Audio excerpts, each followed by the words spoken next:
Hi friends, Joel Chorny here, criminal defense attorney in Tucson, Arizona. And today I'm going to try something a little different. Today, what I want to do is share a story, some experience I had recently that really moved me and potentially will be moving to you as well.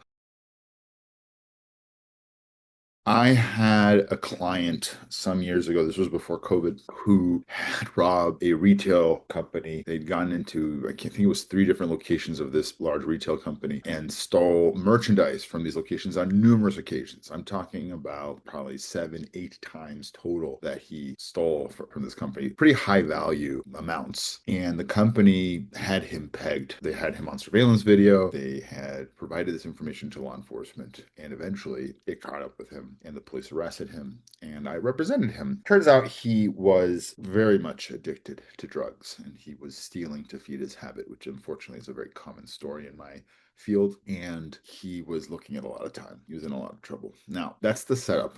Okay. What I wanted to share with you is the experience I had with this client many years later. So this week, I got to go out to lunch with him. And this is not the first time I have. Turns out that he has gotten himself sober. He, after my case, really took it seriously to turn his life around, get clean and sober, and to make something of himself. And he ended up working for a company in recovery, in the recovery space. And he's doing really well. He's thriving. He's thriving, and the company is growing with him. It's awesome. So anyway, he's just kind of like a customer sales rep type, and he had reached out to me a couple of years ago now to let me know he's doing really well, which in itself is a wonderful thing. It's so rare to get that kind of update from your clients in criminal defense. So that was wonderful when he reached out to me in the first place. We went out to lunch then, and he shared with me about the company. And I've been referring business to that company with pleasure. They're a good company. They provide a good service. So I had reached out to him and I'd asked him for more brochures for the company because the company has been doing such good work that I keep referring people, like I said, and I'd run out of brochures to share. And he offered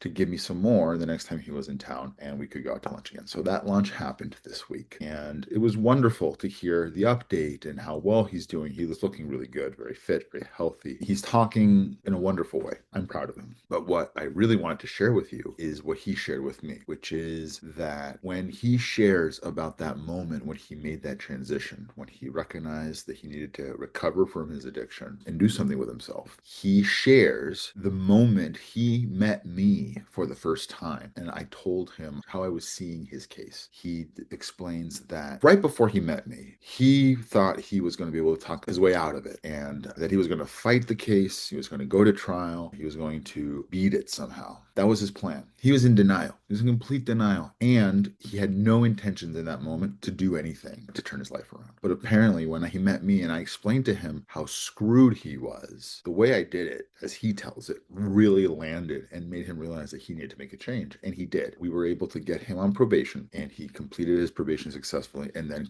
carried on, proceeded to have all of that wonderful success that I shared with you earlier. I was so moved to hear that someone credits the way I was for them because all I was doing in that moment was being the best professional I could be. That's who I was trying to be. And to know that in my efforts to do that, I made such a difference to his life really moved me to the point where I felt I wanted to share it with the world. I'm glad to say he's not the only client who's really turned their lives around and has impressed me. I have had the pleasure to have some clients reach out to me years down the road and give me an update and make me super proud. I've also had the opposite experience where I have clients who they come back with more problems. And I pride myself in that I'm here to help them be in that space without judgment. I celebrate my clients' victories, absolutely. I also mourn their losses, but I don't judge them for either. I think that's one of the greatest values one can have as a defense attorney, which is to recognize that it's not your job to judge the clients. There's a reason why there is such a role, the judge,